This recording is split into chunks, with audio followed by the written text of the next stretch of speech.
Hei, kau dengar baik-baik, para pembenci-pembenci Bapak Jokowi dimanapun Anda berada. Yang kau selalu bilang ujarkan kebencian dengan kau bicara rasional. Rasional itu yang memberikan kenyataan fakta sesungguhnya, bukan yang menutupi fakta sebenarnya. Seakan ungkap kebenaran semuanya yang ada di tanah Papua tanpa terkecuali. Dan terlalu banyak sekali yang saya dengar di luar sana itu orang-orang yang sok tahu, orang-orang yang sok bijak, yang mengatasnamakan agama. Sebenarnya agama itu selalu mengajarkan kita itu hal-hal yang baik, tapi terkadang kalanya itu disalahgunakan dengan oknum-oknum yang tidak bertanggung jawab. Kasihan. Bahkan mereka itu hanya tahu di layar media atau di layar HP. Mereka tidak pernah tahu kebenaran seperti apa yang ada di tanah Papua yang kata orang rasakan kala itu saat sebelum kepemimpinan Bapak Jokowi. Kenapa saya bilang bintang timur bersinar itu hanya di era Bapak Jokowi, dan Papua kenapa merdeka di era Bapak Jokowi? Ini faktanya. Kami dulu tidak punya jalan yang bagus, tidak punya jalan yang layak, dan kami selalu dijadikan anak tiri. Tapi setelah kepemimpinan Bapak Jokowi, kami merasakan yang kemerdekaan sesungguhnya.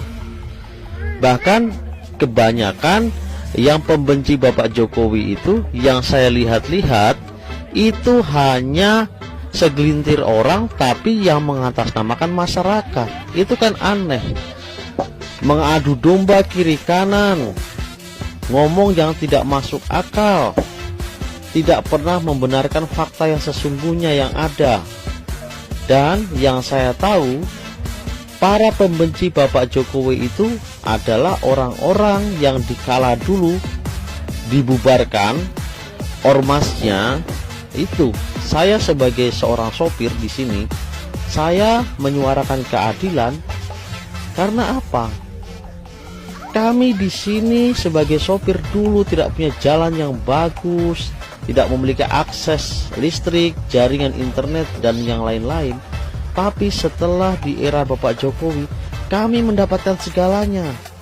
Dan kenapa justru para pembenci Bapak Jokowi yang ada di tanah Jawa seakan-akan tidak suka kalau Bapak Jokowi itu bangun negeri kami di Papua? Itu kan tidak masuk di akal.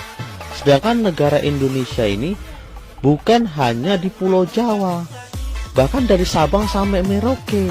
Kenapa di era sebelum Jokowi yang dibangun itu hanya di Pulau Jawa, sedangkan hasil alam kami yang dari Papua itu dikeruk, diambil, bahkan dibawa ke Jawa? Mereka pulau-pulau Jawa itu yang merasakan hasil kinerjanya Bapak SBY, tapi kami yang di Pulau Papua tidak merasakan apa-apa.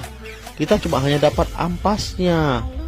Dan saya ingatkan kembali lagi, banyak sekali oknum-oknum buser-buser dari pembenci Bapak Jokowi yang pakai akun-akun palsu, selalu serang-serang saya.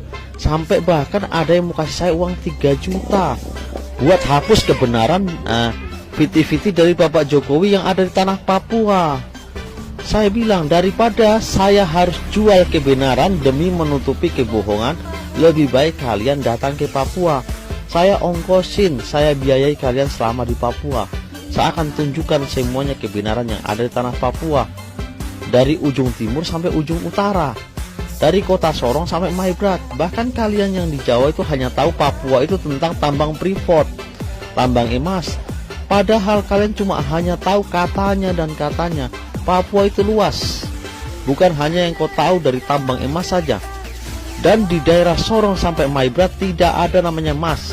Yang ada mas-mas Jawa dorang, dari Pulau Jawa, daeng-daeng dorang yang dari Makassar. Jadi kalian kalau tidak tahu, jangan sok tahu. Tidak usahlah kalian bicara soal rasis-rasis. Saya tahu kalian orang-orang yang ganteng-ganteng, cantik-cantik, tapi kau jaga kau punya mood baik-baik. Kami juga di sini manusia, punya hati juga punya perasaan. Apakah salah jika Bapak Jokowi bangun negeri kami di Papua? Yang selalu kau katakan presidennya para monyet, presidennya para ketek. pantas seperti itu. Kalian hanya mengadu domba masyarakat. Sedangkan orang-orang Jawa, orang-orang Makassar, semuanya baik-baik di Papua. Mereka kerjasama di sini, gotong royong itu. Asal kau tahu, jangan